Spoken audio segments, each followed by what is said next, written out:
Parfois, les histoires les plus puissantes ne commencent pas avec des rois ou des batailles, mais avec un petit peuple qui a appris à se relever encore et encore. L'histoire de la Suède est précisément cela. L'histoire d'une nation qui a connu le froid de la guerre, la pauvreté et la perte, mais qui a su transformer chaque blessure en force, chaque défaite en sagesse. N'avez-vous jamais eu le sentiment, vous aussi, que la vie vous met sans cesse à l'épreuve? La Suède l'a vécu, elle aussi.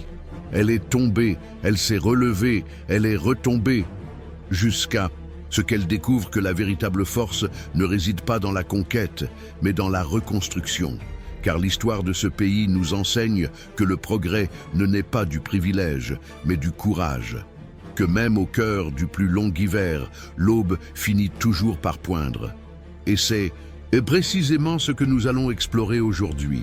Comment la Suède, de ses racines vikings à son statut de pays parmi les plus développés et les plus humains au monde, a appris l'art de la Renaissance. Avant d'entamer ce passionnant voyage à travers l'histoire suédoise, je voudrais vous demander quelque chose de très spécial. Abonnez-vous à la chaîne et dites-moi dans les commentaires ce qui vous a le plus surpris en Suède. Par exemple, écrivez « La Suède m'inspire à persévérer ». Par ce simple geste, vous aiderez davantage de personnes à découvrir cette vidéo et à apprendre, comme vous, l'incroyable histoire d'une ville qui a su se relever sans cesse. 1. Les premiers habitants et l'époque des chasseurs nordiques. Imaginez un paysage recouvert de glace, un silence seulement troublé par le vent du nord. C'était le territoire que nous connaissons aujourd'hui sous le nom de Suède, il y a plus de 10 000 ans, lorsque les glaciers commencèrent à se retirer lentement après la dernière période glaciaire. À mesure que la glace fondait, les premiers humains arrivèrent, attirés par les rivières nouvellement formées, les lacs cristallins et l'abondance d'animaux que cette terre vierge offrait. Il s'agissait de groupes de chasseurs-cueilleurs, hommes et femmes nomades, suivant les traces des rennes, des élans et des bisons. Leur vie était rude, mais profondément liée à la nature. Ils avaient appris à tirer le meilleur parti de chaque ressource. Ils fabriquaient des outils en os, se protégeaient du froid avec des peaux et façonnaient des pointes de lance en pierre pour survivre dans un environnement sauvage et majestueux. Au fil des siècles, à mesure que les forêts s'étendaient et que le climat s'adoucissait, ces premiers habitants apprirent à pêcher dans les rivières et à naviguer sur les lacs. Ils commencèrent à construire des habitations plus permanentes, en bois et en pierre, et à former de petits villages où ils partageaient nourriture, récits et savoir. C'est dans ces premières communautés que naquit l'esprit du peuple suédois. Travailleur, résilient et profondément attaché à la terre et à la nature. Les archéologues ont mis au jour des vestiges de ces civilisations anciennes sur des sites comme Skateholm et Motala. Tombes, outils, armes et ornements témoignent d'un peuple ingénieux doté d'une spiritualité très développée. Ils vénéraient la nature, le soleil et les animaux qu'ils chassaient, convaincus que chaque élément du monde possédait sa propre âme. Leur mode de vie mêlait respect, crainte et admiration pour les forces qui les entouraient. Au fil du temps, vers 4000 avant J.C., une nouvelle transformation survint en provenance d'Europe du Sud, la révolution agricole. Les anciens chasseurs devinrent agriculteurs et éleveurs. Ils commencèrent à domestiquer les animaux, à cultiver l'orge et le blé, et à bâtir des villages permanents. Le paysage suédois se transforma radicalement. Les forêts firent place aux champs cultivés et les outils de pierre aux outils de métal. Durant cette période, les premiers signes d'une société plus complexe apparurent. Des hiérarchies se mirent en place, des routes commerciales se développèrent et relièrent la Suède à d'autres régions d'Europe du Nord et du continent. On commença à ériger de mystérieux monuments de pierre, les Reuses et les Domarengar, des cercles funéraires encore visibles aujourd'hui dans de nombreuses régions du pays. Ces monuments symbolisaient le pouvoir, les croyances et un lien profond avec les ancêtres. Ainsi, au milieu des glaces, des forêts et des premiers champs cultivés, furent posées les fondations de ce qui allait devenir une nation. L'histoire de la Suède commença avec des hommes et des femmes qui apprirent à survivre dans l'un des climats les plus rudes de la planète, mais qui surent aussi transformer l'adversité en force et la solitude en communauté. De ces racines anciennes allait émerger, des siècles plus tard, une culture puissante qui allait marquer le monde de son empreinte. Celle des peuples nordiques, que nous connaîtrions plus tard sous le nom de Vikings. Eux deux, les peuples germaniques et l'émergence des Svear et des Götar. Au fil des millénaires, les communautés qui avaient appris à cultiver la terre et à domestiquer les animaux commencèrent à se développer et à s'organiser. Ce n'étaient plus de simples villages de chasseurs ou d'agriculteurs. C'étaient des peuples avec leurs propres coutumes, leurs chefs et leurs croyances. Le climat demeurait rude, mais les hommes et les femmes du Nord avaient appris à le maîtriser. Les forêts denses, les immenses lacs et les montagnes devinrent leur foyer et leur refuge. De ces racines ancestrales naquirent les premiers peuples germaniques du Nord, parmi lesquels les Svear et les Götar, deux tribus qui allaient façonner le destin de ce qui deviendrait plus tard la Suède. Les Svear vivaient dans la région du lac Mälar, près de l'actuel Stockholm, tandis que les Götar habitaient des terres fertiles du Götaland, plus au sud. Ces deux communautés partageaient la même langue, les mêmes traditions et un profond respect de la nature, mais elles se disputaient également le contrôle du commerce et du pouvoir. Ces peuples étaient organisés en clans familiaux et chaque clan avait son propre chef, ou konung, un terme ancien qui donnera plus tard le mot roi. Il n'existait pas encore de royaume unifié, mais plutôt une série de petits territoires gouvernés par des chefs locaux qui se réunissaient périodiquement en assemblées appelées ting. Ils y discutaient des lois, réglaient les différends et prenaient des décisions collectives. C'était une forme de gouvernement primitive, mais étonnamment démocratique. Durant cette période, une riche culture spirituelle s'est également épanouie. Les peuples du Nord croyaient aux dieux de la mythologie nordique. Odin, le sage dieu de la guerre et de la sagesse. Thor, le protecteur du tonnerre et de l'humanité. Freyja, la déesse de l'amour et de la fertilité. Et Loki, le dieu malicieux du chaos. Leurs temples étaient des bosquets sacrés et leurs autels de simples pierres, à ciel ouvert, où ils offraient des sacrifices pour s'assurer de bonnes récoltes et une protection au combat. Les sagas nous apprennent que les Svear étaient des navigateurs et des commerçants particulièrement habiles. Tirant parti des fleuves et des mers qui entouraient la péninsule scandinave, ils construisirent de robustes navires en bois qui leur permirent de voyager au-delà de leurs terres.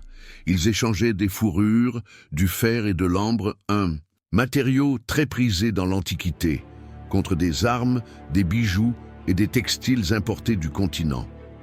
Ces contacts avec d'autres peuples, tels que les tribus germaniques du Sud et les peuples slaves de l'Est, allaient constituer les germes de l'expansion viking des siècles plus tard. Parallèlement, les Götar développaient une société prospère, fondée sur l'agriculture et l'élevage. Leurs terres, plus fertiles, leur permettaient de produire des surplus alimentaires et de nourrir une population plus nombreuse.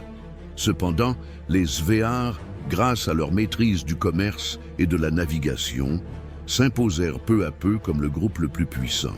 Finalement, les deux tribus s'unirent, formant une alliance qui jeta les bases du futur royaume de Suède. Au fil des siècles, au milieu du fer, du commerce et de la foi dans les dieux anciens, s'est forgée l'identité du peuple suédois. Un peuple travailleur, discipliné, épris de liberté et de communauté. Malgré des rivalités internes, ils partageaient un esprit commun, le désir de survivre, de prospérer et de laisser son empreinte sur le monde. Et c'est précisément cet esprit qui les a poussés à regarder au-delà de leurs rivages. Bientôt, les petits villages germaniques du Nord allaient laisser place à l'une des civilisations les plus légendaires de l'histoire, l'époque viking, lorsque Suédois, Danois et Norvégiens prirent la mer pour explorer, commercer et conquérir. 3. L'époque viking, 8e-11e siècle. Ainsi, de ces tribus germaniques qui avaient appris à vivre au milieu des forêts et des lacs, naquit une nouvelle génération d'hommes et de femmes qui allait changer à jamais l'histoire de l'Europe du Nord, les Vikings. Entre le 8e et le 11e siècle, la Suède, avec la Norvège et le Danemark, fut au cœur d'une ère légendaire, empreinte d'aventures, de conquêtes et de découvertes. C'était une époque où de longs navires à tête de dragon fendaient les eaux glacées des mers Baltique et Atlantique, porteurs de la force, de la curiosité et de l'esprit indomptable des peuples nordiques. Mais le destin des Vikings suédois était différent de celui de leurs voisins. Tandis que les Norvégiens naviguèrent vers l'ouest, jusqu'aux îles Britanniques et à l'Islande, et que les Danois pillaient les côtes de France et d'Angleterre, les Suédois tournèrent leur regard vers l'est.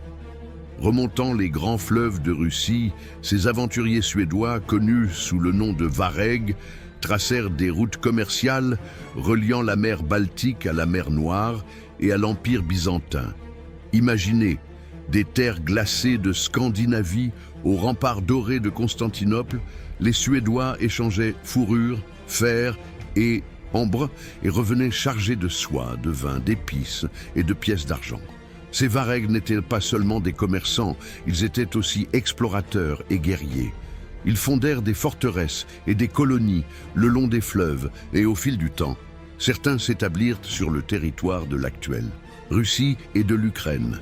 De fait, les chroniques byzantines et russes mentionnent que ce sont les Varegs qui contribuèrent à la formation du premier État russe, connu sous le nom de Rousse de Kiev. On dit même que le nom Russie provient du mot Ruotsi, l'ancien terme finnois désignant les Suédois. Pendant ce temps, en Suède, la vie suivait son cours. Les hommes partaient pour de longues expéditions et les femmes, loin d'être reléguées au second plan, géraient les fermes, soignaient les animaux et veillaient au bon fonctionnement du foyer. La société viking était plus équilibrée qu'on ne l'imagine souvent. Les femmes pouvaient hériter de terres, demander le divorce et même diriger des entreprises. Dès leur plus jeune âge, les enfants apprenaient à ramer, à manier l'arc et à respecter les traditions de leurs ancêtres. Au cœur de leur culture se trouvait la mythologie nordique, un univers peuplé de dieux, de héros et de créatures magiques. Lors des froides nuits d'hiver autour du feu, les Vikings racontaient les histoires d'Odin, le dieu sage qui sacrifia un œil pour acquérir la connaissance, de Thor, le guerrier du tonnerre qui protégea l'humanité avec son marteau Mjolnir, et des braves guerriers qui, morts au combat, étaient emmenés au Valhalla, le grand palais des héros. Ils croyaient que la vie était courte et que l'honneur au combat était la voie de l'éternité. Cette croyance leur donnait le courage d'affronter tous les dangers sans crainte, les villages vikings. Suédois prospérèrent grâce au commerce.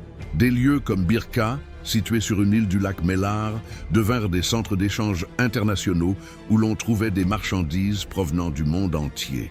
Arabes, byzantins et slaves s'y rendaient pour commercer avec les Vikings. Birka fut en quelque sorte la première ville de Suède. Mais tout âge d'or a une fin. Avec le temps, les contacts avec d'autres peuples apportèrent non seulement des richesses, mais aussi de nouvelles idées et croyances. Des missionnaires chrétiens commencèrent à arriver du sud, prêchant un dieu différent d'Odin et de Thor. De nombreux Vikings, surtout les jeunes, furent attirés par cette nouvelle foi qui promettait la rédemption plutôt que la gloire guerrière. Peu à peu, les anciennes coutumes commencèrent à se transformer. Les dernières expéditions vikings suédoises recensées remontent à la fin du XIe siècle. Le commerce remplaça la conquête, les épées cédèrent la place aux livres et les runes à l'alphabet latin. Les temples païens furent remplacés par des églises et les assemblées de guerriers devinrent les premiers conseils du royaume. Ainsi prit fin l'ère viking, mais non son héritage. Les Suédois conservèrent leur esprit d'exploration, leur amour de la mer et leur sens de la liberté. Et de ces racines vikings allait bientôt naître un nouveau chapitre, la formation du royaume de Suède, un pays qui passerait des légendes et des dieux à l'histoire et à la politique. 4. Conversion au christianisme et fin du monde viking. Après des siècles de conquêtes, de commerce et d'aventures, les Vikings suédois revinrent de leurs expéditions avec bien plus que des richesses. Ils apportèrent avec eux de nouvelles idées, de nouvelles croyances et une vision du monde très différente de celle héritée de leurs dieux antiques. Ainsi, lentement, la Suède entama l'une des transformations les plus profondes de son histoire. La conversion au christianisme, la fin du monde viking et la naissance d'une ère nouvelle. Imaginez cette époque. Dans les villages suédois, les chants en l'honneur de Thor et d'Odin résonnaient encore. Les paysans offraient des sacrifices aux esprits de la terre et les marins priaient les dieux de les protéger avant de prendre la mer.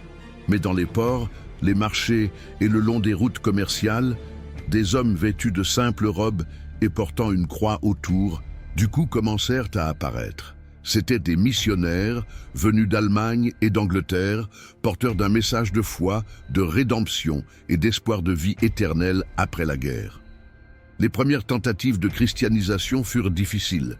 Nombre de Vikings percevaient la nouvelle religion comme une menace pour leurs traditions et leurs dieux, qui avaient guidé leurs ancêtres pendant des générations. Dans plusieurs régions du pays, des temples dédiés à Odin ou à Freyja furent détruits et les familles se divisèrent entre ceux qui embrassaient la nouvelle foi et ceux qui restaient fidèles aux anciennes croyances.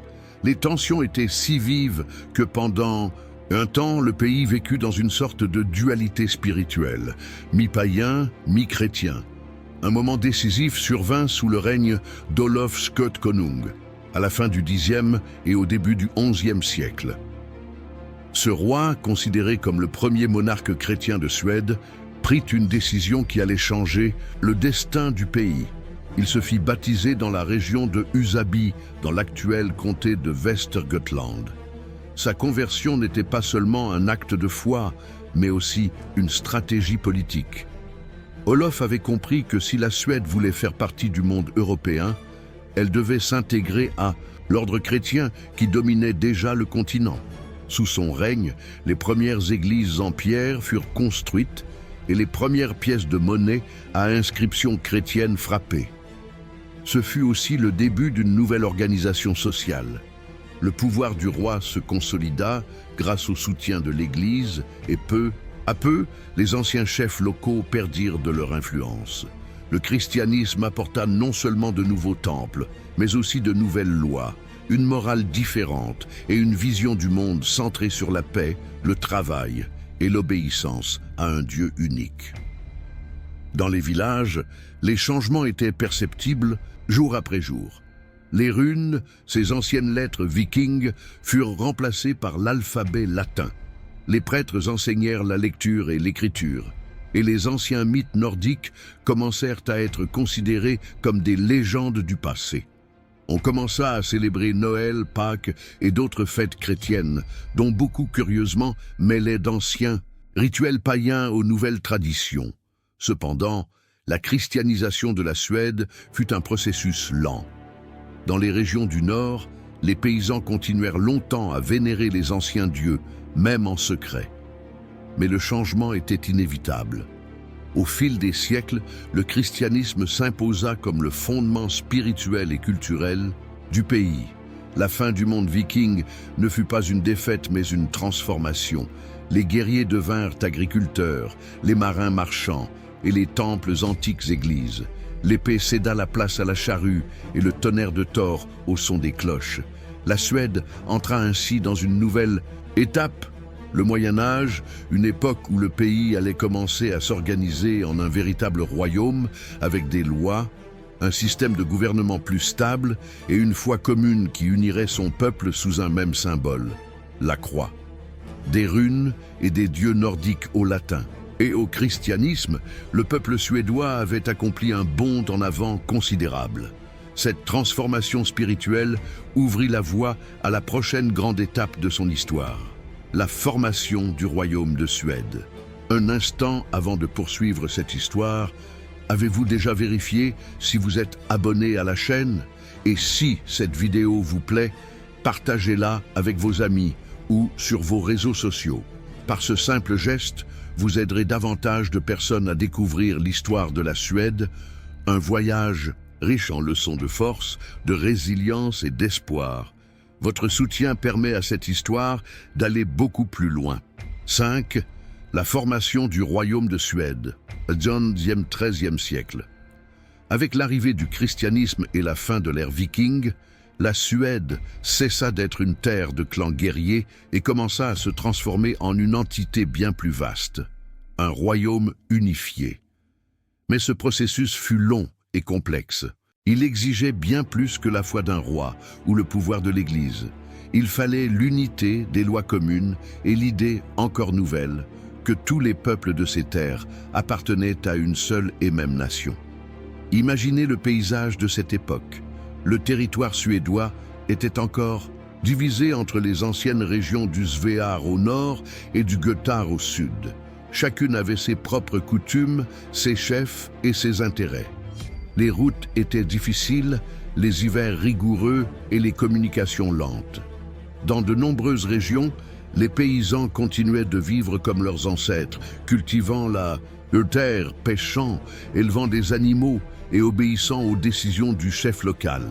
Cependant, les temps changeaient. L'influence du christianisme apporta bien plus que la religion. Elle apporta l'organisation. Les églises devinrent des centres d'autorité. Les prêtres commencèrent à enregistrer les naissances, les mariages et les décès. Et peu à peu, le pays se structura. Des assemblées locales se formèrent dans les villages et les premiers marchés apparurent dans les villes. C'est au XIIe siècle que les différentes régions commencèrent à s'unir sous un pouvoir central. Les rois des dynasties Éric et Sverker se disputèrent le trône dans une ère marquée par des luttes intestines et des alliances temporaires. Chaque roi devait être approuvé non seulement par les nobles, mais aussi par les assemblées locales, les ting, où paysans et guerriers se réunissaient pour débattre. Il s'agissait d'un système très particulier, un mélange de monarchie et d'esprit démocratique, hérité de l'ancienne ère viking. Au cours du XIIIe siècle, la Suède commença à se consolider. Les châteaux de pierre remplacèrent les anciennes forteresses de bois, les routes commerciales se développèrent et les premières villes importantes émergèrent, telles qu'Uppsala, centre religieux du royaume, et Sigtuna, où l'on frappait la monnaie et où les lois étaient promulguées. C'est également à cette époque que Stockholm commença à se structurer, s'imposant comme un point stratégique pour le commerce et la défense, situé entre le lac Mälar et la mer Baltique. L'Église a joué un rôle essentiel dans ce processus. Les évêques ont, non seulement apporté un soutien spirituel au peuple, mais ont également œuvré comme conseillers royaux et médiateurs dans les conflits. En 1164, la Suède obtint son propre archevêché à Uppsala, ce qui signifiait qu'elle n'était plus directement dépendante de l'Église danoise. Ce fut un pas de plus vers une indépendance complète, tant religieuse que politique. Mais la formation d'un royaume impliquait également l'adoption de lois communes. Sous le règne de Birger Jarl, au milieu du XIIIe siècle, les premiers codes juridiques unifiés furent promulgués. Birger Jarl fut une figure centrale. Il instaura l'ordre, renforça le pouvoir royal et protégea les droits des femmes et des paysans. Sous son impulsion, la Suède abandonna le chaos féodal et fit ses premiers pas vers une monarchie solide. C'est également lui qui a consolidé Stockholm comme capitale, en y fondant une forteresse qui devint le cœur politique et commercial du pays. Dès lors, le pouvoir du roi commença à se faire sentir sur tout le territoire. La vie quotidienne, cependant, demeurait simple. Les paysans cultivaient l'orge, l'avoine et le seigle, élevaient du bétail et dépendaient des saisons pour survivre. Les hivers étaient longs et froids et les familles se réunissaient autour du feu pour écouter des récits de saints et de héros antiques. La foi chrétienne se mêlait aux anciennes traditions païennes, et bien que l'Église ait tenté d'imposer ses règles, de nombreuses coutumes ancestrales restaient vivantes dans le cœur des Suédois. Ainsi, au milieu de guerres locales, de traités, de mariages royaux et de nouvelles lois, la Suède forgea peu à peu son identité de royaume unifié. Elle n'était plus une terre de tribus dispersées, mais une nation qui commençait à prendre conscience de sa force collective. Ce processus d'unification marqua la fin du Haut Moyen-Âge et prépara le terrain pour les défis à venir. Car si la Suède s'était déjà consolidée en royaume, elle n'avait pas encore trouvé la stabilité. Très bientôt, elle serait mêlée à des alliances et des trahisons qui, une fois de plus, bouleverseraient son destin. Le chapitre suivant allait être décisif. L'union de Kalmar, une union scandinave qui promettait la paix, mais qui allait finalement déclencher des siècles de conflits et la lutte finale pour l'indépendance suédoise. Ici, l'union de Kalmar et la lutte pour l'indépendance. 1397-1523. Après s'être consolidée en un royaume unifié, la Suède semblait avoir trouvé une certaine stabilité. Cependant, l'Europe du Nord traversait une période de troubles. Les puissances du continent rivalisaient pour les routes commerciales, les territoires et l'influence. Dans ce contexte, les trois royaumes scandinaves, la Suède, le Danemark et la Norvège, décidèrent de s'unir sous une seule couronne afin de se prémunir contre les menaces extérieures. Ainsi naquit l'Union de Kalmar, l'un des chapitres les plus fascinants et les plus tumultueux de l'histoire suédoise. Tout commença en 1397, lorsqu'un accord fut signé dans la ville danoise de Kalmar, plaçant les trois pays sous l'autorité d'une seule monarque, la reine Marguerite Ire de Danemark, l'une des femmes les plus intelligentes et les plus influentes de l'Europe médiévale. Son ambition était grande, unir la Scandinavie pour créer une puissance politique et économique capable de rivaliser avec la Ligue hanséatique, une alliance de puissants marchands allemands et les monarchies du Sud. En théorie, l'union se voulait une alliance d'égaux. Mais en pratique, le Danemark, royaume le plus riche et le plus puissant, imposa son autorité aux autres. Les rois danois commencèrent à régner d'une main de fer, favorisant leurs propres intérêts et reléguant la Suède à un rôle secondaire. Les impôts augmentèrent, les mines suédoises furent exploitées par des marchands étrangers et les paysans souffrirent du fardeau d'une union qui ne leur était plus profitable. Bientôt, le mécontentement se répandit dans tout le pays. Les nobles suédois, menés par des figures comme Engelbrekt Engelbrektsson, commencèrent à organiser des rébellions. En 1434, un soulèvement majeur, connu sous le nom de révolte d'Engelbrekt, éclata. Un mouvement populaire réclamant la fin des exactions danoises et une plus grande autonomie. Pour la Suède, bien que la rébellion ait finalement été réprimée, elle marqua le début d'un siècle de lutte pour l'indépendance. Durant cette période, la politique scandinave devint un jeu dangereux d'alliances et de trahison.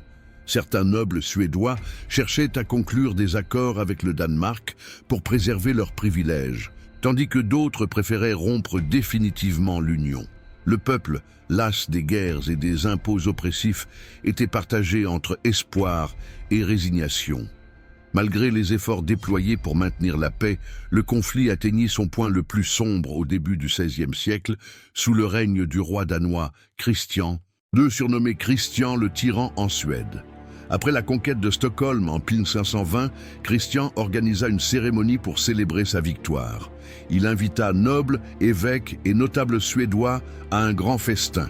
Mais 3 jours plus tard, il ordonna leur exécution. Plus de 80 personnes furent décapitées sur la place principale de la ville. Cet épisode, connu sous le nom de massacre de Stockholm, horrifia le pays tout entier et attisa une colère inextinguible. Des montagnes et des vallées de Suède émergea un jeune noble déterminé à libérer son peuple, Gustaf Eriksson Vasa.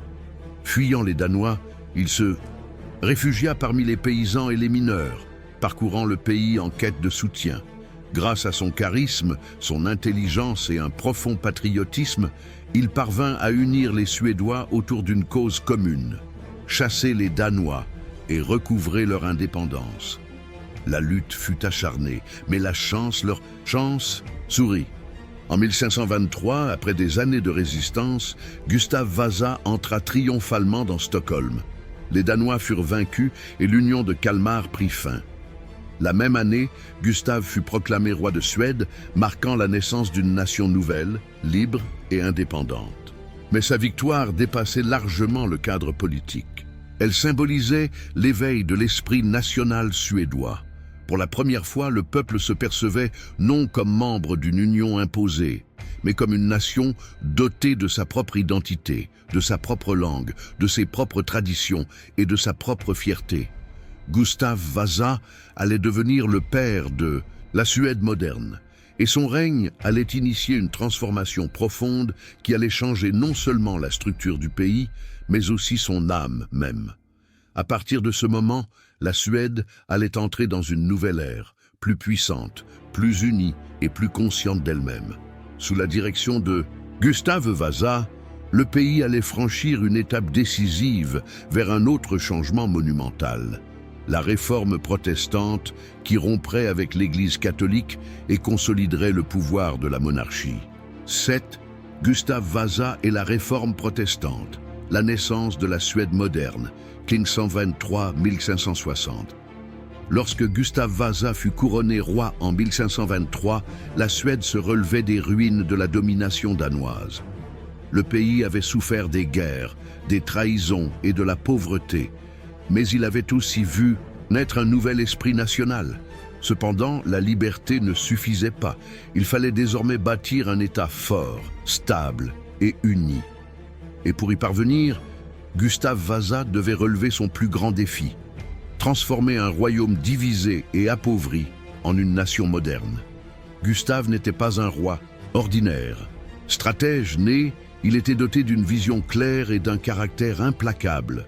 Conscient de ne pouvoir compter ni sur la noblesse, soucieuse de préserver ses privilèges, ni sur l'Église catholique, qui exerçait encore une influence considérable sur la population, il entreprit une profonde réforme, tant politique que religieuse, qui allait changer à jamais le destin de la Suède.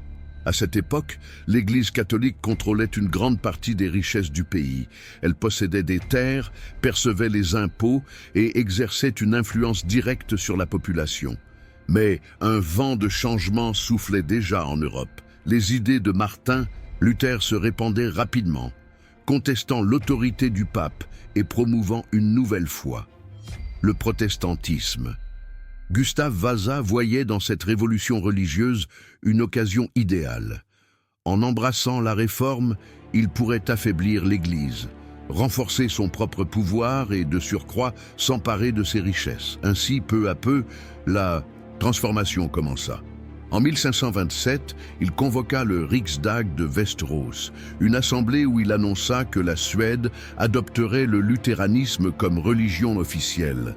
Les biens de l'Église furent transférés à l'État, les monastères fermés et les prêtres catholiques déchus de leur autorité. La Bible fut traduite en suédois afin que tous puissent la comprendre, et les sermons commencèrent à être prononcés dans la langue du peuple. Ce fut une révolution silencieuse, mais inéluctable. Nombre de Suédois, attachés aux traditions catholiques, résistèrent au changement. Des révoltes paysannes et des conspirations éclatèrent, mais Gustave resta inflexible. D'une main de fer, il réprima toute opposition. Son objectif n'était pas seulement de changer la religion, mais aussi de bâtir un État centralisé où le roi détiendrait un pouvoir absolu. Il voulait mettre fin à l'époque de la division, où chaque région agissait indépendamment, et créer une Suède unie sous une autorité unique. Le changement fut également économique. Gustave II réorganisa la fiscalité, dynamisa l'agriculture et relança l'exploitation des mines de fer et de cuivre, qui devinrent le moteur économique du pays. Sous son règne, les fondements d'une administration efficace furent posés, avec des registres, des lois et des fonctionnaires royaux relevant directement du trône. Pour la première fois, la Suède commençait à fonctionner comme un État véritablement moderne. Mais tout n'était pas que prospérité.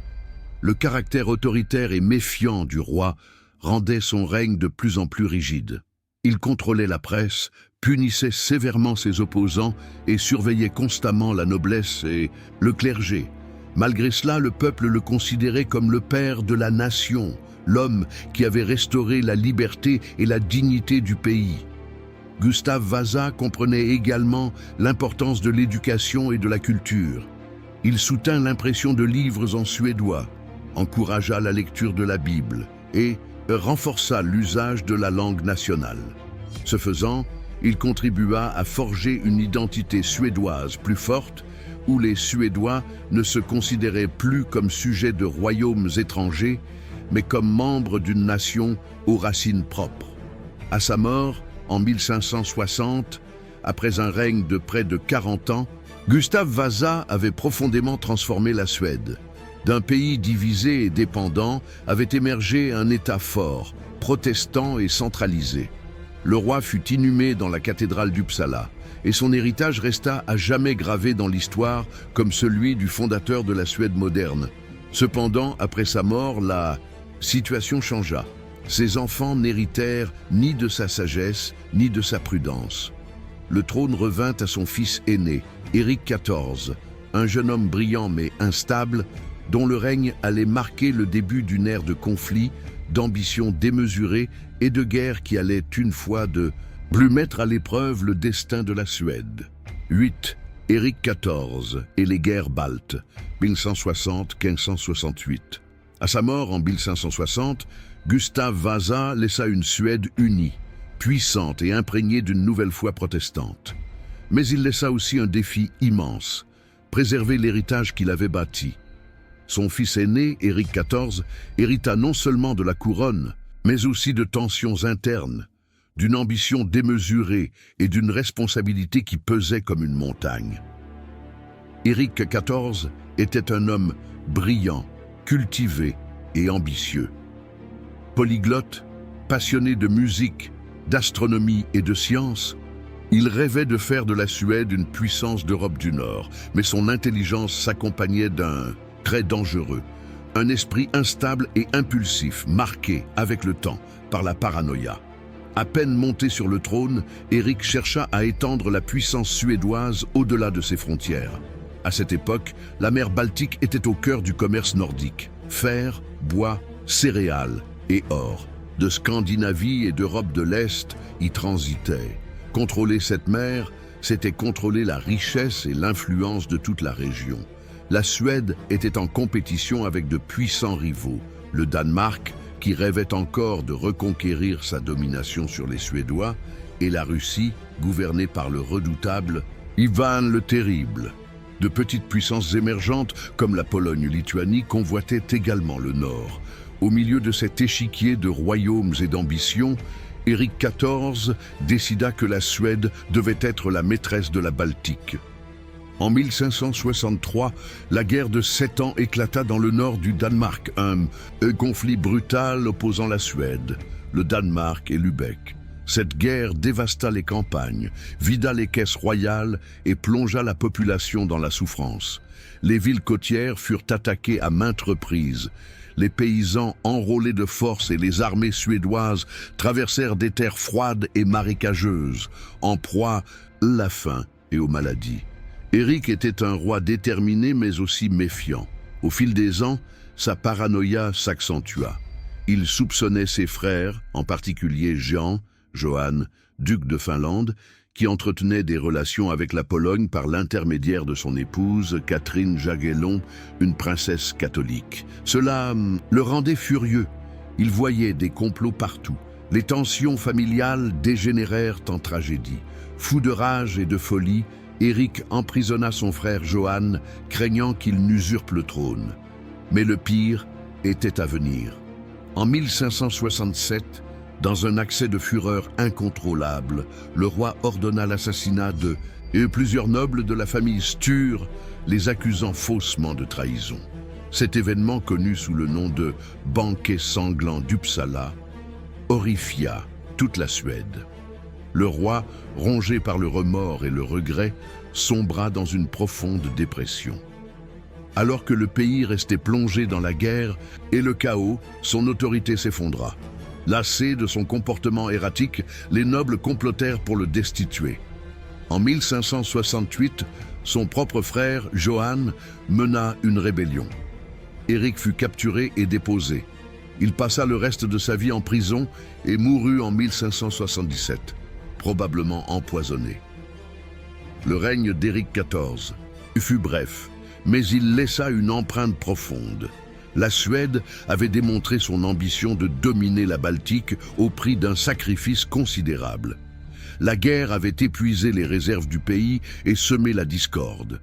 Cependant, elle avait aussi renforcé une conviction essentielle, celle que la Suède devait se tourner vers la mer, s'étendre, commercer et défendre sa position au nord. Après sa chute, le trône revint à Jean III, un homme plus équilibré et diplomate, malgré ses propres contradictions. Il hérita d'un pays exsangue, mais aussi d'une opportunité: reconstruire ce que la guerre avait détruit et trouver un équilibre entre foi, politique et pouvoir. Le nouveau chapitre de l'histoire suédoise s'ouvrirait sur une tentative de conciliation des extrêmes: protestantisme et catholicisme, paix et ambition, passé et avenir. Mais nous allions bientôt découvrir que cette réconciliation serait difficile et que les germes du conflit continueraient de se développer en secret. Si cette histoire vous plaît, n'oubliez pas de vous abonner à la chaîne et de liker cette vidéo. Par ce simple geste, vous aiderez davantage de personnes à découvrir l'histoire de la Suède, une histoire pleine d'inspiration, de luttes et de renaissance. Votre soutien contribue non seulement à l'essor de cette chaîne, mais il permet aussi de faire vivre la passion pour l'histoire. Merci de faire partie de cette communauté. 9. Le règne de Johan III et la recherche de l'équilibre religieux 1168-1592. Après le règne tumultueux d'Éric XIV, la Suède avait besoin d'un répit. Le pays était épuisé par des années de guerre, de méfiance et de folie. C'est alors que Jean III, frère d'Éric déchu, monta sur le trône avec une mission claire: rétablir la paix, tant dans le royaume que dans le cœur de son peuple. Johan n'était ni un guerrier impulsif, ni un roi rongé par la paranoïa. Cultivé, patient et profondément religieux, il avait passé des années en prison sur ordre de son frère, ce qui lui avait appris la valeur de la prudence. Son épouse, Catherine Jagellon, était une princesse polonaise catholique, et cette union allait marquer son règne. Johan rêvait de réconcilier le protestantisme suédois et le catholicisme européen, aspirant à une foi plus universelle et moins divisée. Contrairement à son frère Éric, qui avait gouverné d'une main de fer, Johan tenta de reconstruire le pays par le dialogue et la diplomatie. Il mit fin aux hostilités et signa des traités de paix avec ses voisins, notamment le Danemark et la Pologne, qui étaient des ennemis acharnés depuis des années. Cependant, le plus grand défi ne venait pas de l'extérieur, mais de l'intérieur même du pays, la religion. Depuis la réforme de Gustav Vasa, la Suède s'était déclarée protestante, rompant ainsi avec le pape et Rome. Cependant, nombreux étaient ceux qui conservaient des traditions catholiques, notamment dans le nord et les zones rurales. Johan, influencé par son épouse, pensait que le pays pouvait trouver un juste milieu, une église suédoise plus proche de ses racines catholiques, sans pour autant renoncer à son indépendance vis-à-vis de Rome. En 1576, il promulgua le Livre rouge, une réforme religieuse qui tentait d'unir les rituels catholiques, tels que les vêtements liturgiques, les hymnes latins et certaines cérémonies, à la doctrine protestante. Son intention était noble: unir le pays sous une foi commune. Mais l'effet fut tout autre. Les luthériens les plus radicaux y virent une trahison de la réforme, tandis que les catholiques la jugèrent insuffisante. Au lieu d'unir, le Livre rouge finit par creuser davantage le fossé entre les peuples. Dans ce contexte de tension, Johan s'efforça de renforcer l'économie et le commerce extérieur. Il rouvrit les routes commerciales avec la Pologne, l'Angleterre et les Pays-Bas, encouragea l'éducation et modernisa l'administration du royaume. Il favorisa également la culture. Il fonda des bibliothèques, soutint les arts et embellit les églises et les palais. Sa cour exhalait un raffinement certain, mêlant influences nordiques et européennes. Cependant, sa quête d'un équilibre entre foi et pouvoir eut des conséquences politiques. La noblesse protestante le considérait avec suspicion, craignant que la Suède ne revienne au catholicisme et à la domination papale. Cette méfiance s'accentua lorsque son fils, Sigismond, fut élevé sous la forte influence catholique de sa mère polonaise. À la mort de Jean III en 1592, son héritage fut ambigu. S'il avait rétabli la stabilité politique, il n'avait pas pour autant restauré l'unité religieuse. Le pays était divisé entre les partisans du luthéranisme et ceux qui aspiraient à un rapprochement avec le catholicisme.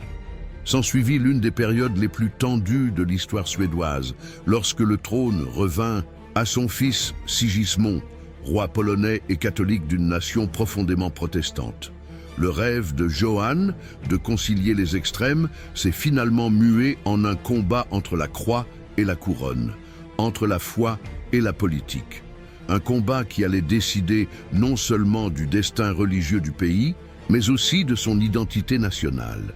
Ainsi, la fin de son règne marqua le début d'un nouveau chapitre, la guerre pour l'âme de la Suède, une guerre qui opposerait le père au fils, la foi au pouvoir, Stockholm à Varsovie. Et 10. Sigismond et la guerre civile religieuse en Suède, 1592-1604. À la mort du roi Jean III en 1592, nombreux étaient ceux qui s'attendaient à ce que son fils Sigismond perpétue sa vision d'équilibre et de tolérance. Mais le destin en décida autrement. La couronne de Suède revint à un homme qui était non seulement roi de Suède, mais aussi de Pologne, un pays profondément catholique. Et cela, dans une nation qui s'était déclarée farouchement protestante, fut comme mettre le feu aux poudres. Sigismond, élevé par sa mère Catherine Jagellon, avait grandi entouré de prêtres catholiques, de messes solennelles et dans une atmosphère de cour polonaise, imprégnée de foi et de tradition. C'était un homme intelligent, cultivé et profondément pieux. Mais sa foi catholique le distinguait de la plupart des Suédois, qui craignaient un retour à la domination romaine et la perte des réformes luthériennes entreprises depuis l'époque de Gustave Vasa. Lorsque Sigismond arriva en Suède pour son couronnement en 1593, il le fit avec élégance et diplomatie. Il promit de respecter les lois du pays et la foi protestante. De fait, il assista au synode d'Uppsala, réunion cruciale où le clergé suédois réaffirma officiellement le luthéranisme comme religion d'État. Il jura alors de protéger cette décision. Mais au fond de lui, son cœur était partagé entre deux mondes, le catholicisme polonais et le protestantisme suédois. Rapidement, la tension devint insoutenable. Depuis la Pologne, Sigismond tenta de gouverner la Suède à distance, envoyant des ordres et nommant des gouverneurs catholiques. Pendant ce temps, à Stockholm, son oncle, le duc Charles, frère cadet de Jean III et fervent luthérien, s'imposa comme le défenseur de la foi nationale et de l'indépendance suédoise. La rivalité entre les deux s'intensifia, dépassant le simple cadre d'une querelle familiale. Il s'agissait d'une lutte pour l'âme de la nation. En 1198, Sigismond décida de retourner en Suède à la tête d'une armée polonaise pour imposer son autorité. Ce fut le début d'une guerre civile qui divisa le royaume entre catholiques et protestants, entre partisans du roi et partisans de Charles. Les batailles furent féroces et malgré l'expérience de ses soldats, le soutien populaire restait acquis à son oncle. L'affrontement décisif eut lieu à la bataille de Stangebro en septembre 1588. Dans le froid et le brouillard, les armées s'affrontèrent avec une violence inouïe. Sigismond fut vaincu et son rêve d'unir les couronnes de Suède et de Pologne s'effondra. Capturé et humilié, il fut contraint d'abdiquer du trône de Suède. Son oncle Charles monta sur le pouvoir, d'abord comme régent, puis sous le nom de Charles IX. Mais la victoire de Charles ne fut pas seulement militaire, elle fut aussi religieuse. Son accession au pouvoir permit au protestantisme de s'implanter durablement en Suède, tandis que le catholicisme était violemment persécuté. Les églises catholiques furent fermées, les prêtres expulsés et l'influence de Rome totalement anéantie. Le pays adopta une forte identité protestante qui allait façonner sa politique, sa culture et sa vision du monde pendant des siècles. Sigismond, quant à lui, retourna en Pologne et conserva son titre de roi de Suède. Pendant des années, il tenta de reconquérir le trône, envoyant ambassades et armées, mais toujours en vain. Sa défaite marqua la fin de l'union entre la Pologne et la Suède, deux royaumes qui, dès lors, empruntèrent des voies différentes et souvent conflictuelles. La guerre civile avait laissé des cicatrices profondes, mais elle avait aussi ouvert la voie à une ère nouvelle, où la Suède, libérée des influences étrangères, allait se tourner vers l'intérieur. Sous Charles IX, puis son fils Gustave II Adolphe, le pays se préparait à une transformation inimaginable, devenir une grande puissance européenne. Ainsi, de la foi et du conflit, naîtrait une nouvelle ambition, bâtir un empire qui ébranlerait l'Europe jusque dans ses fondements. Et cette histoire commencerait précisément avec le chapitre suivant. 11. Le règne de Gustave II Adolphe et l'essor de l'Empire suédois, 611-632. L'histoire de la Suède prit un tournant décisif avec l'accession au trône de Gustave II Adolphe, un jeune homme qui allait transformer un royaume froid et périphérique d'Europe du Nord en l'une des puissances les plus redoutées et respectées du continent. C'était en 1611 et le nouveau monarque avait à peine 17 ans, mais dès ses débuts, il fit preuve d'une intelligence, d'un courage et d'une vision politique qui lui assurerait une place dans l'histoire comme l'un des plus grands rois de tous les temps. Lorsque Gustave Adolphe accéda au pouvoir, la Suède n'était pas encore le pays fort et organisé que nous connaissons aujourd'hui. Elle sortait de plusieurs années de guerre, de divisions internes et d'une économie affaiblie. Son père, Charles IX, lui avait laissé un royaume en conflit avec le Danemark, la Russie et la Pologne, un chaos apparemment incontrôlable. Mais ce qui, pour d'autres, aurait été un fardeau, était pour Gustave une opportunité. Avec une énergie inépuisable, il réorganisa son armée, modernisa l'administration et surtout réforma l'économie. Son génie militaire n'avait d'égal que son esprit stratégique. Il avait compris qu'un petit pays bien préparé, discipliné et motivé pouvait vaincre même les plus grands empires. C'est ainsi que naquit l'armée suédoise moderne, un modèle qui allait inspirer toute l'Europe. Gustave II. Adolphe introduisit des tactiques révolutionnaires. Au lieu de s'appuyer sur des formations médiévales lourdes, il entraîna ses hommes à des mouvements rapides, utilisant fusils et artillerie légère. Il créa une structure fondée sur la mobilité et la coordination, ce qui rendit son armée quasi invincible. Il fut également le premier à combiner la force de l'infanterie, de la cavalerie et de l'artillerie en un système unifié, une innovation qui changea à jamais la manière de faire la guerre. Mais le jeune roi n'était pas seulement un militaire, c'était aussi un homme politique pragmatique et un fervent croyant. Il voyait dans sa mission bien plus qu'une simple ambition territoriale. Il était convaincu de défendre le protestantisme contre la puissance catholique de l'empire des Habsbourg, qui dominait une grande partie de l'Europe.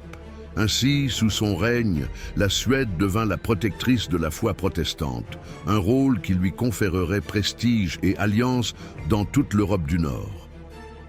En 1613, il signa la paix de Knäred avec le Danemark, mettant fin à un conflit coûteux et assurant le contrôle du commerce en mer Baltique.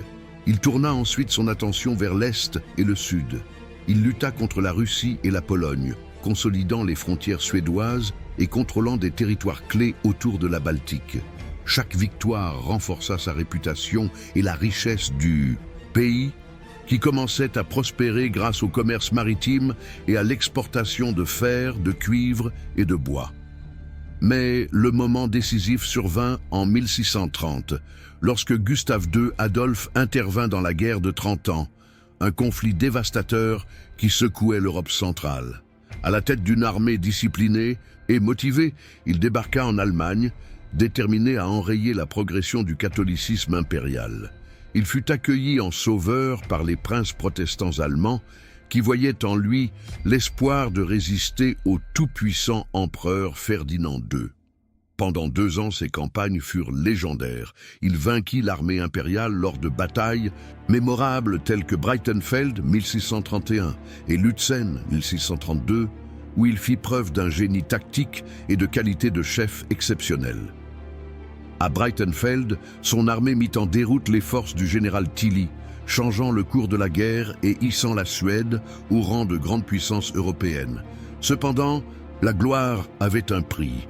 En 1632, lors de la bataille de Lutzen, Gustave II Adolphe fut mortellement blessé alors qu'il menait personnellement ses troupes. Il s'effondra sur le champ de bataille, entouré de fumée, de flammes et de chaos.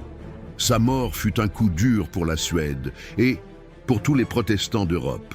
Mais son héritage était déjà assuré. Gustave II Adolphe n'avait pas seulement remporté des guerres, il avait bâti un empire. Sous son règne, la Suède, autrefois royaume marginal, devint une puissance militaire et politique, possédant des territoires en Finlande, en Estonie, en Livonie et dans certaines parties de l'Allemagne. De plus, il avait semé les germes d'un État moderne, doté de lois claires, d'une administration efficace et d'une forte identité nationale fondée sur la foi, la discipline et le travail. À sa mort, il laissa derrière lui une nation puissante, respectée et redoutée. Mais il dut également relever un défi immense. Comment maintenir cet empire sans son chef charismatique? La réponse allait reposer sur les épaules de sa fille, Christine de Suède, une reine aussi brillante que controversée, qui allait écrire le prochain chapitre fascinant de l'histoire suédoise. 12. Le règne de Christine de Suède est l'âge d'or de la culture, 1632-654.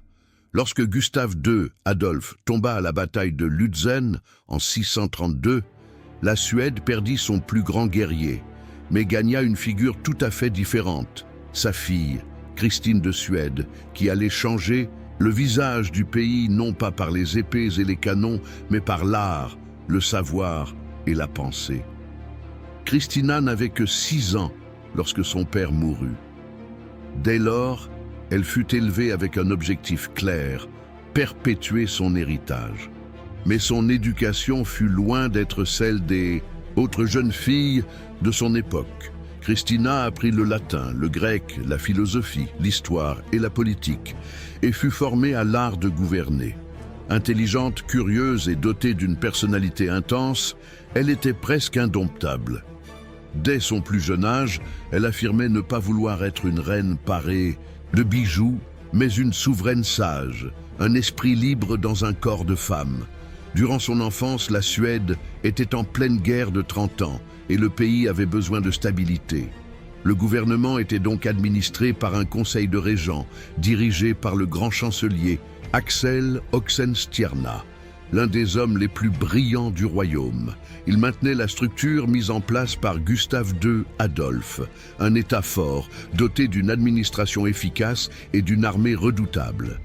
Christine grandit ainsi en observant et en comprenant les rouages du pouvoir. Lorsqu'elle atteignit sa majorité en 1644, le monde l'a reconnue comme une reine anticonformiste. Elle fuyait le luxe, s'habillait simplement et préférait passer ses soirées à discuter de philosophie ou à écouter des poètes à la cour. Sous son règne, la Suède connut une renaissance culturelle. Penseurs, scientifiques, artistes et musiciens affluèrent de toute l'Europe, attirés par la curiosité et l'énergie intellectuelle de la jeune monarque. Christine fit de Stockholm un centre du savoir, une sorte d'Athènes du Nord. Elle invita à sa cour le célèbre philosophe français René Descartes, auteur du fameux « Je pense, donc je suis », pour débattre de raison, de foi et de science. Ce fut un événement unique, la reine du Nord s'entretenant en tête-à-tête avec l'un des plus grands penseurs de l'humanité. Parallèlement, la guerre se poursuivait. En 1648, la paix de Westphalie mit fin à la guerre de 30 ans, et la Suède s'imposa comme une grande puissance européenne. Elle acquit des territoires en Allemagne, la maîtrise de la mer Baltique et une influence politique considérable. Ce fut l'apogée de la puissance suédoise. Mais tandis que le royaume atteignait son apogée militaire et territorial, Christine rêvait d'une autre forme de grandeur, spirituelle et intellectuelle. La reine était une femme en avance sur son temps.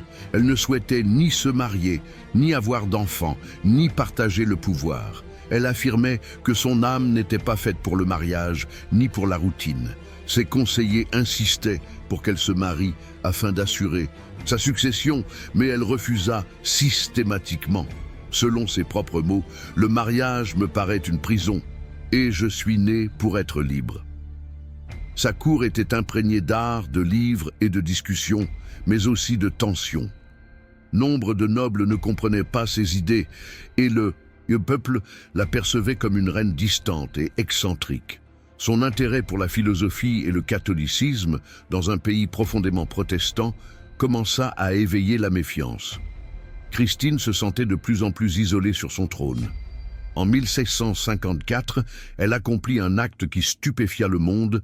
Elle abdiqua. Elle renonça volontairement au pouvoir, à la couronne et à son pays. Elle le fit lors d'une cérémonie solennelle vêtue de noir devant les membres du Parlement suédois. Sa décision laissa tout le monde bouche bée. Elle n'agissait pas par faiblesse, mais par conviction. Elle voulait vivre en accord avec sa conscience et sa foi. Après son abdication, Christine parcourut l'Europe, suscitant un mélange d'émerveillement et d'admiration. À Rome, elle se convertit au catholicisme, chose impensable pour une ancienne monarque protestante, et fut reçue par le pape avec tous les honneurs. Elle y vécut entourée d'artistes, de musiciens et d'intellectuels, participant à des rencontres littéraires, finançant des opéras et soutenant les jeunes talents. Son palais romain devint l'un des centres culturels les plus prestigieux d'Europe. Pendant ce temps, en Suède, son cousin Charles X Gustave accédait au trône, inaugurant une nouvelle ère d'expansion militaire. Mais la figure de Christine continuait de briller au loin. Une femme qui avait renoncé au pouvoir terrestre pour celui des idées et qui avait marqué à jamais l'histoire suédoise. Christine de Suède était une reine unique, philosophe, rebelle, cultivée et libre d'esprit. Elle incarnait une époque où le royaume du Nord puisait sa force non seulement dans ses armées, mais aussi dans son intelligence. Grâce à elle, la Suède connut son âge d'or culturel, où le savoir et la curiosité étaient aussi valorisés que les victoires militaires. Et bien que son histoire se soit terminée loin de Stockholm, son héritage est resté, celui d'une reine qui a osé être différente dans un monde qui n'était pas encore prêt à la comprendre. Si cette histoire vous passionne autant qu'elle me passionne, n'hésitez pas à partager cette vidéo, à la liker et à vous abonner à la chaîne. Activez les notifications pour ne manquer aucun nouvel épisode historique, car chaque vidéo est une fenêtre sur le passé et une leçon pour le présent. Par ce simple geste, vous aiderez davantage de personnes à découvrir l'histoire de la Suède et à s'inspirer de son incroyable parcours. Votre soutien fait toute la différence. 13. L'expansion de l'Empire suédois sous Charles X Gustave et les guerres baltes, 1654-1660. Lorsque Christine de Suède abdiqua en 1654, le trône revint à son cousin Charles X Gustave, un homme radicalement différent. Là où Christine avait été une reine philosophe, amoureuse des arts et du savoir, Charles X était un soldat né, ambitieux et déterminé à étendre la puissance du royaume par la force. La Suède passa ainsi de la plume à l'épée. Charles X Gustave avait été l'un des meilleurs généraux de l'armée suédoise. Fort de l'expérience des vétérans de la guerre de 30 ans, il était convaincu que la Suède devait utiliser sa position de puissance pour consolider sa domination sur la mer Baltique, cette étendue d'eau qui constituait alors le cœur économique de l'Europe du Nord. Qui contrôlait la Baltique contrôlait le commerce, la richesse et l'influence politique de la région. Dès son accession au trône, Charles X Gustave entreprit la planification d'une série de campagnes militaires. Son objectif était ambitieux, transformer la mer Baltique en un lac suédois, entouré de territoires sous le contrôle ou l'influence directe de Stockholm. Pour y parvenir, il devait affronter de puissants rivaux tels que le Danemark, la Pologne et l'Empire russe, tous soucieux de freiner l'expansion suédoise. Sa première action d'envergure fut menée contre la Pologne-Lituanie. En 1665, il lança une invasion éclair, connue sous le nom de déluge suédois, Potop Szwedzki en polonais. Des milliers de soldats suédois traversèrent la Baltique et pénétrèrent en territoire polonais presque sans rencontrer de résistance. Les villes capitulèrent les unes après les autres. Varsovie tomba et un instant, il sembla que le pays tout entier allait être absorbé par la puissance suédoise. Ce fut une campagne impressionnante. L'armée suédoise, disciplinée et bien armée, progressa avec précision. Cependant, la résistance polonaise, menée par le roi Jean II Casimir, se réorganisa. Bientôt, les Suédois durent faire face à la guérilla, au soulèvement et au rude hiver d'Europe de l'Est. Ce qui avait commencé comme une victoire éclatante se transforma en une guerre longue et coûteuse. Pendant ce temps, au nord, le Danemark entrevit une opportunité.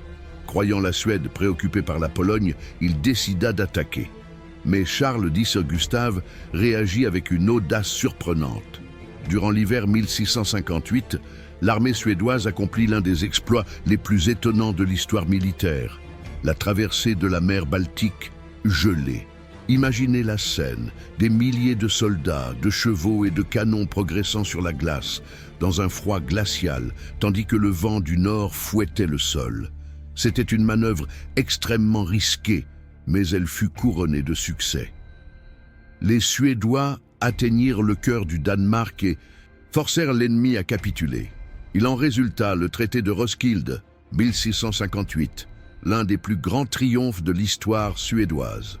Le Danemark dut céder de vastes territoires à la Suède, la Scanie, le Blekinge, le Halland et le Bornholm, ainsi que des provinces norvégiennes.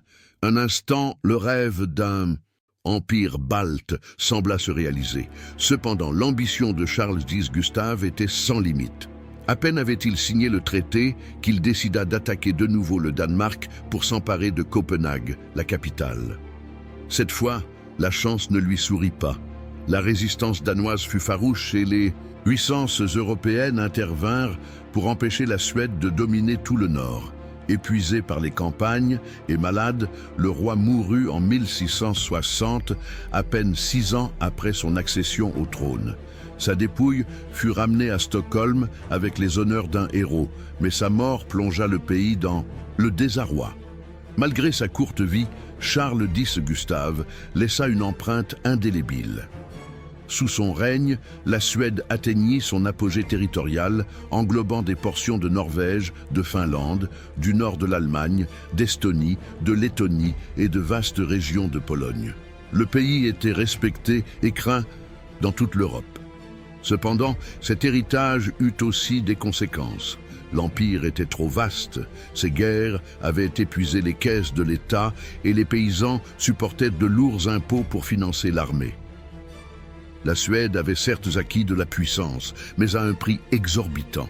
À la mort du roi, celui-ci laissa un très jeune héritier, son fils Charles XI, encore enfant. Le pays entrait alors dans une nouvelle période d'incertitude. Une si petite nation pouvait-elle continuer à soutenir un empire aussi vaste ? La réponse se trouverait dans le chapitre suivant, avec une histoire de reconstruction, de réformes et de nouveaux conflits. L'âge d'or de la puissance suédoise n'était pas encore révolu, mais le prix à payer pour le maintenir commençait à peser de plus en plus lourd. 14. Le règne de Charles XI et les réformes qui ont renforcé le royaume, 1660-1697. Après la mort de Charles X Gustave, la Suède se retrouva dans une situation précaire. L'empire s'était étendu comme jamais auparavant, mais il était épuisé. Les caisses de l'État étaient vides, le peuple souffrait des conséquences d'années de guerre et le jeune héritier, Charles XI, avait à peine 5 ans. Trop jeune pour régner, le pays fut placé sous la tutelle d'un conseil de régence, composé de nobles qui, profitant de la minorité du roi, commencèrent à gouverner selon leurs propres intérêts. Durant ces années, la noblesse acquit une puissance sans précédent. De grandes familles contrôlaient de vastes domaines, levaient des impôts sur leurs terres et exerçaient une autorité quasi féodale. Parallèlement, l'État s'affaiblissait, les paysans étaient exploités et le trésor royal s'enfonçait dans les dettes. La gloire militaire de l'époque de Gustave Adolphe et de Charles X sembla s'estomper sous le poids de la corruption et du désordre. Cependant, tout changea lorsque le jeune Charles XI atteignit sa majorité. Contrairement à son père et à son grand-père, qui avaient été des guerriers, il était un roi plus réservé, observateur et patient. Mais derrière, son calme apparent se cachait une volonté de fer. Charles XI était déterminé à reconquérir l'autorité royale et à rétablir l'ordre dans son royaume. L'occasion se présenta en 1675, lorsque la guerre de Scanie éclata entre la Suède et le Danemark. Ce fut un conflit brutal qui se déroula dans le sud du pays, précisément sur les terres que son père avait conquises aux Danois des années auparavant.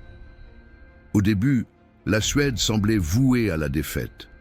Son armée était mal préparée, ses ressources rares et l'ennemi progressait rapidement. Mais le jeune roi se révéla un chef né.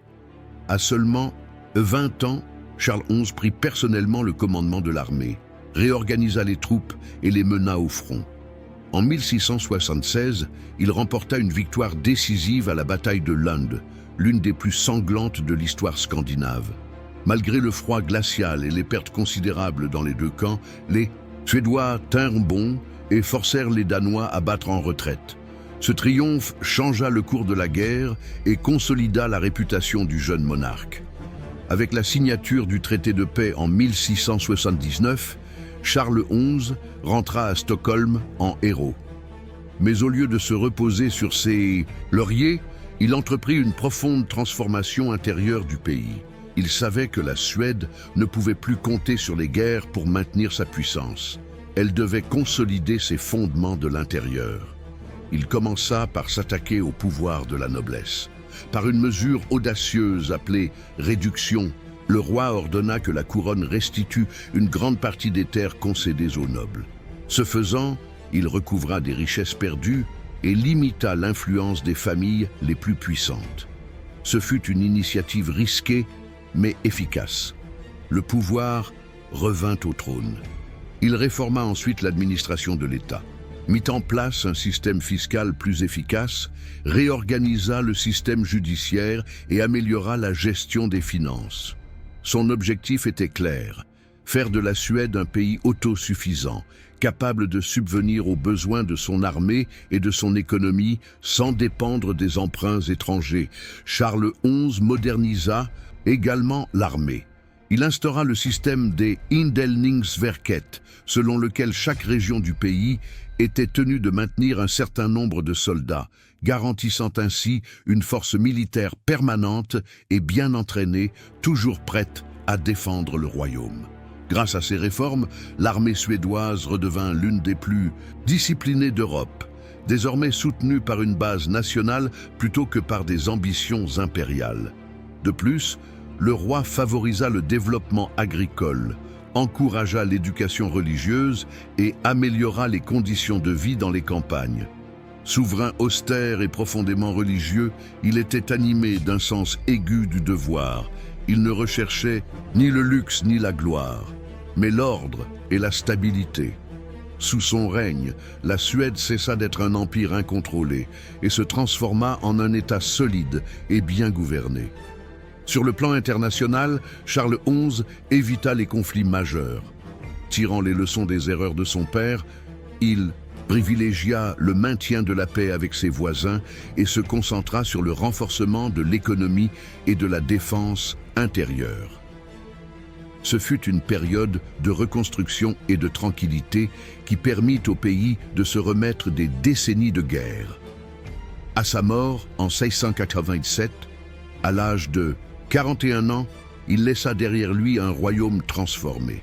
La Suède, au bord du gouffre, était redevenue une puissance stable, respectée et unifiée sous une autorité centrale forte. Son héritage est celui d'un roi réformateur qui n'a pas conquis de territoire, mais l'ordre. Son fils, Charles XII, hériterait d'un pays à son apogée, doté d'une armée redoutable et d'une administration efficace. Mais il hériterait aussi d'une tentation, celle de reprendre les armes pour reconquérir la gloire passée. Le chapitre suivant nous montrera comment ce jeune roi, à peine âgé de 15 ans lorsqu'il monta sur le trône, mena la Suède à son moment le plus héroïque, et aussi à sa chute la plus profonde. 15. Le règne de Charles XII et la chute de l'Empire suédois, 1697-1721.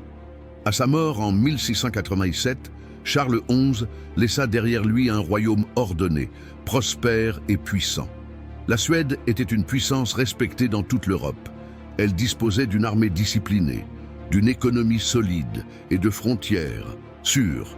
Son fils, Charles XII, avait à peine 15 ans, mais il allait bientôt se révéler un roi radicalement différent de son père. Si Charles XI avait été prudent, réformateur et pacifiste, son fils serait courageux, impulsif et obsédé par la guerre. Le jeune monarque grandit bercé par les récits de gloire militaire.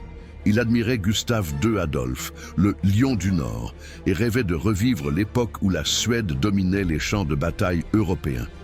Dès son couronnement, son caractère surprit tout le monde. Il rejeta les fastes de la cour, préféra l'uniforme aux vêtements royaux et consacra son temps à l'entraînement militaire. C'était un roi soldat, fait pour le combat, mais son sort fut bientôt scellé. En 1700, une coalition de puissances, le Danemark, la Pologne-Lituanie et la Russie, décida d'attaquer simultanément la Suède. Il pensait qu'avec un roi si jeune sur le trône, le pays serait facile à vaincre. Il ne pouvait pas se tromper davantage. Ce conflit, connu sous le nom de Grande Guerre du Nord, marquera le début du déclin de l'Empire suédois. Pourtant, dans sa jeunesse, Charles XII semblait invincible. Sa première offensive fut menée contre le Danemark. Lors d'une campagne éclair, il traversa la mer avec son armée et, en quelques semaines, força les Danois à capituler. Il se tourna ensuite vers l'Est, en direction de la Russie, où le tsar Pierre le Grand avait attaqué les territoires suédois de la Baltique. En 1700, à la bataille de Narva, Charles XII remporta l'une des victoires les plus surprenantes de l'histoire. Imaginez la scène, une armée suédoise d'à peine 8000 hommes face à plus de 40 000 Russes, en pleine tempête de neige. Le vent glacial soufflait de plein fouet sur les Russes, les aveuglant, tandis que les Suédois, parfaitement organisés, avançaient comme une machine bien huilée. Le résultat fut dévastateur, des milliers de Russes morts et une défaite humiliante pour Pierre le Grand. L'Europe entière était stupéfaite. Le jeune roi de Suède avait gagné le respect et la crainte de toutes les grandes puissances. Mais ce triomphe éveilla aussi son orgueil. Au lieu de consolider ses victoires, Charles XII décida d'aller plus loin. Il était convaincu de pouvoir vaincre non seulement la Russie, mais aussi imposer sa domination sur la Pologne et toute l'Europe de l'Est. Il passa les années suivantes à mener d'interminables campagnes, progressant de la Baltique à l'Ukraine, affrontant un froid extrême, des ressources qui s'amenuisent et un nombre croissant d'ennemis. Pendant ce temps, son grand rival, Pierre le Grand, tirait les leçons de ses défaites. Il réforma son armée, forgea de nouvelles armes et fonda une ville fortifiée sur les marais de la Neva, Saint-Pétersbourg, la future capitale de l'Empire russe. Pierre savait que pour assurer l'avenir de la Russie, il devait anéantir définitivement la puissance suédoise. En 1709, le point de non-retour fut atteint. Charles XII, confiant dans sa fortune, décida d'envahir la Russie. Ce fut une campagne téméraire, de longue distance, un froid impitoyable et un manque de ravitaillement. Les soldats suédois mouraient de faim et de maladie avant même d'atteindre le champ de bataille. Malgré tout, le roi refusa de se rendre. Le 8 juillet 1709, lors de la bataille de Poltava, les deux géants du Nord s'affrontèrent. Ce fut un désastre pour la Suède.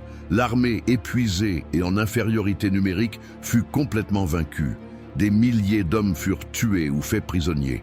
Charles XII, blessé, parvint à s'échapper et à se réfugier dans l'Empire ottoman, où il demeura en exil pendant plusieurs années, ourdissant des complots à distance et rêvant de reconquérir le pouvoir.